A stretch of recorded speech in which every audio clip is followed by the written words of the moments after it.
fellas and maybe females, I don't know, probably not. Take these earbuds out. So I've been slacking so far in 2021 on getting videos out of this car you see here. I worked a lot at the beginning of the year, not that y'all care, but I'm off of that hopefully now, so I can put some time in this car and maybe go race it and stuff like that.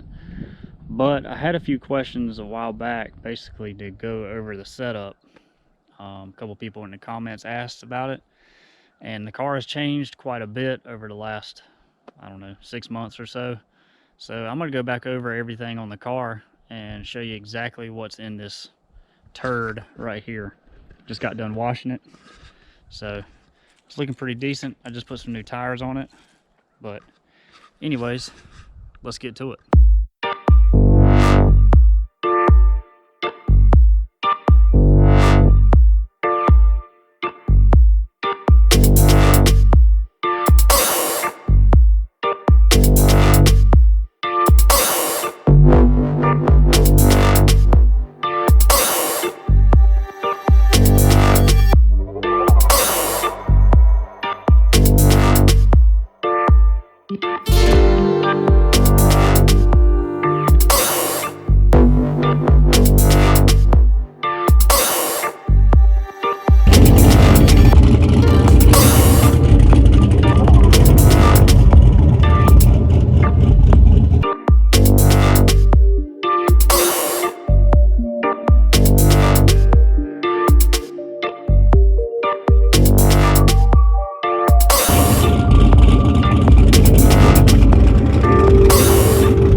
So up front here, start out, we have a junkyard 5.3 L33 aluminum engine out of a 05 Z71 pickup truck.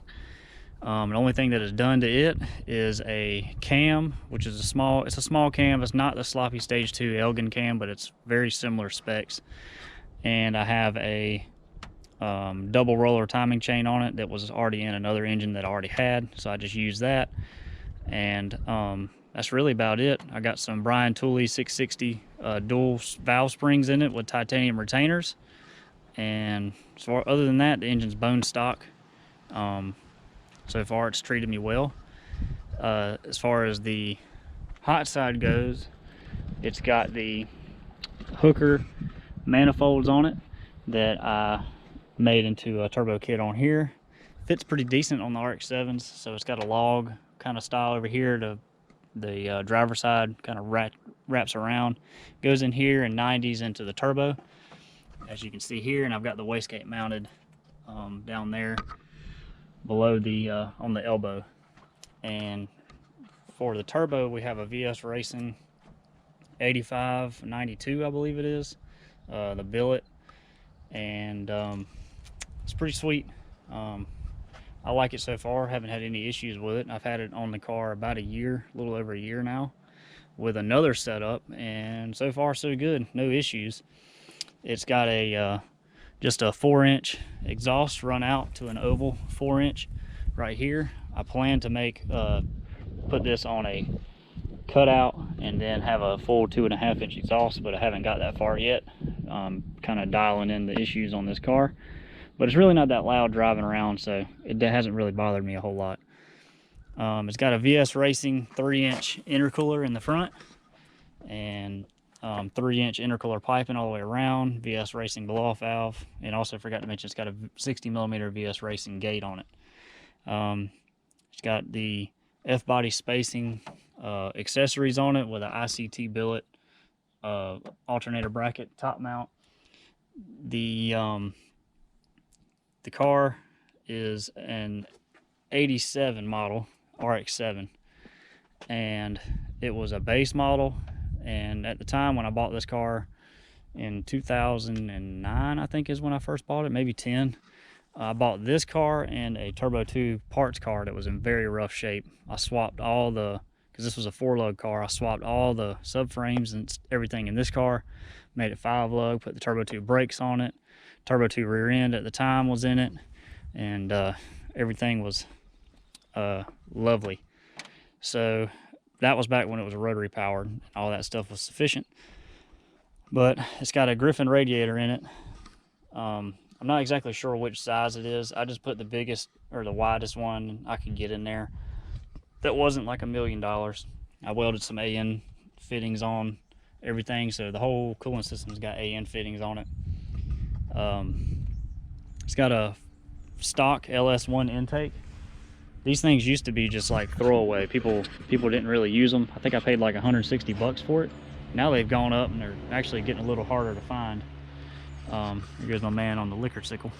But anyways, they're getting a little harder to find now, so prices have gone up. I think I found one the other day for like 200 bucks. But they're kind of few and far between now. And the LS6s are just too much money. So there's people still wanting 400 or 500 bucks for those things. But that's really all I can think of to tell you on this thing, other than it's got a F-body oil pan, factory truck coils, factory plug wires from the junkyard engine. I can't really think of anything else. The cooling system is pretty basic. I've got the steam ports go into this little swirl pot air bleeder deal. And then it comes out of here and goes to the port on the radiator right there. And then there's an overflow attached right here, and then this overflow section on the radiator is blocked off. Seems to work very well. I have a Volvo PWM fan on here. I have another video of how I set this up on the car and everything, and it's still on here. It's been on here probably 3 or 4 years now, and works good. As far as the wheels go on the car, it's got the Champion billet, which they don't make anymore. It says Speed Series. I can't remember what they called these, the actual model of the wheel. But these are 15 by 3.5 up front with an 1 3/4 back spacing. And with these front wheels, you cannot run Turbo 2 brakes. I had to put the stock smaller brakes back on it from a base model. And for the rears, it is a 15 by 8 with a 5.5 back spacing. And these tires are a 26 by 10 ET drag, and these are stiff wall. I just put these on yesterday, so I did that because the car is now stick shift, as you might already know. I'll go over the details of that, but the car is now stick shift, so I had to go to a bi-supply instead of a radial because I've got a regular diaphragm clutch. I don't have a slipper or anything like that, any of that fancy stuff in there.